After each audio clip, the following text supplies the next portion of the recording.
Hey everybody, Brent from Rocky Running Ranch and Wiesz Racing.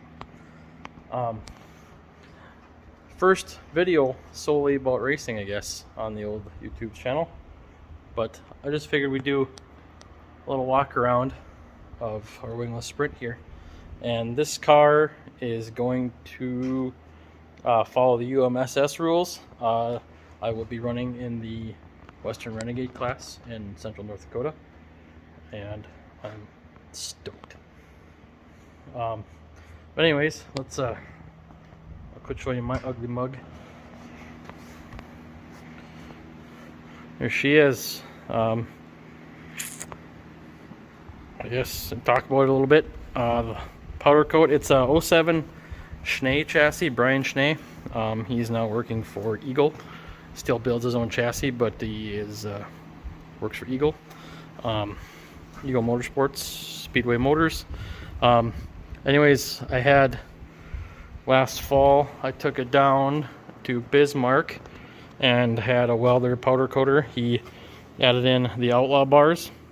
This bar right here, he cut this bar out and replaced it with a bigger diameter bar. There's also a bar inside of here that runs down, and put the cage in the top, or whatever bars. Since it doesn't have the big pillow wing up top here, you got to have 2 inches between the top of your helmet and the bottom of the cage. I probably would have been close, but I put that in there anyway.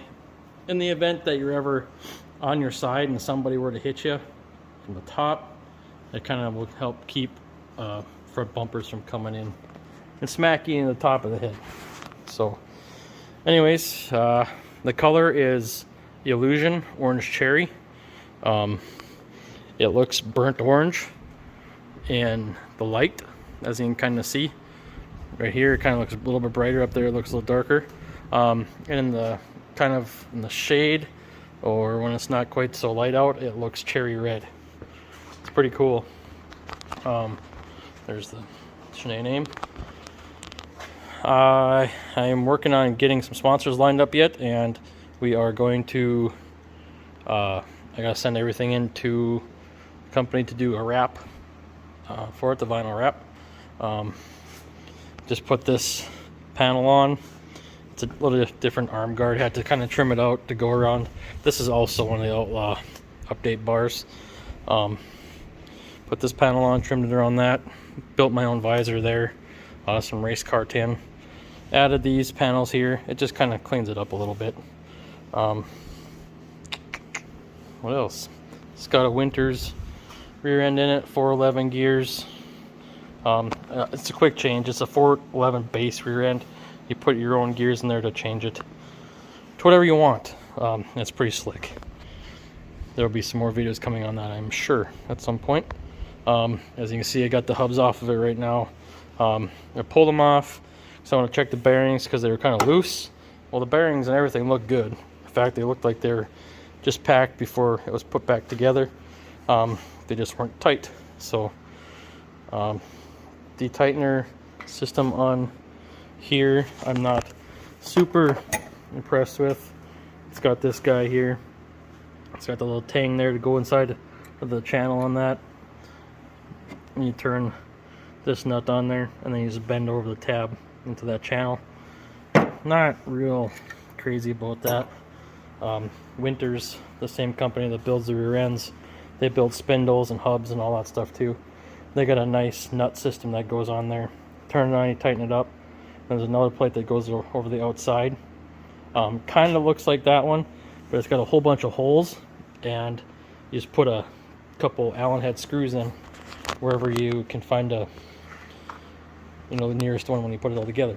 So anyways, I thought that was pretty slick. So let's see.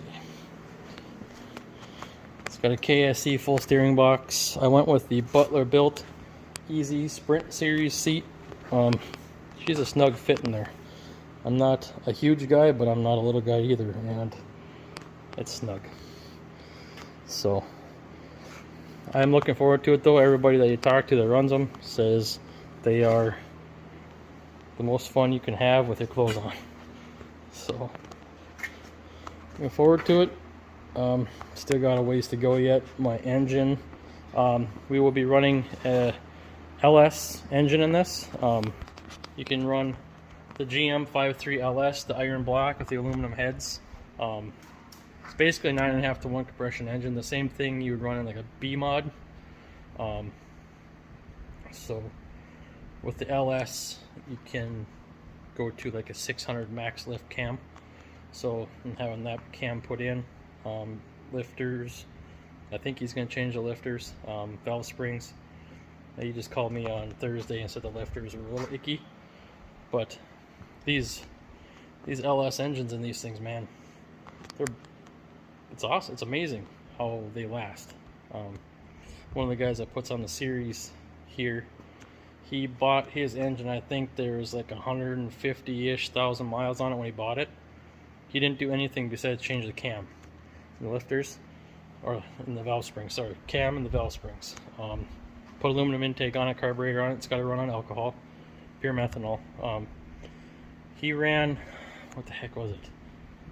It's 80 some nights on that engine before it had an issue, and all that happened was the roller in one of the lifters broke out of the lifter and started losing oil pressure and stuff, obviously because of that lifter, and it chewed up the cam.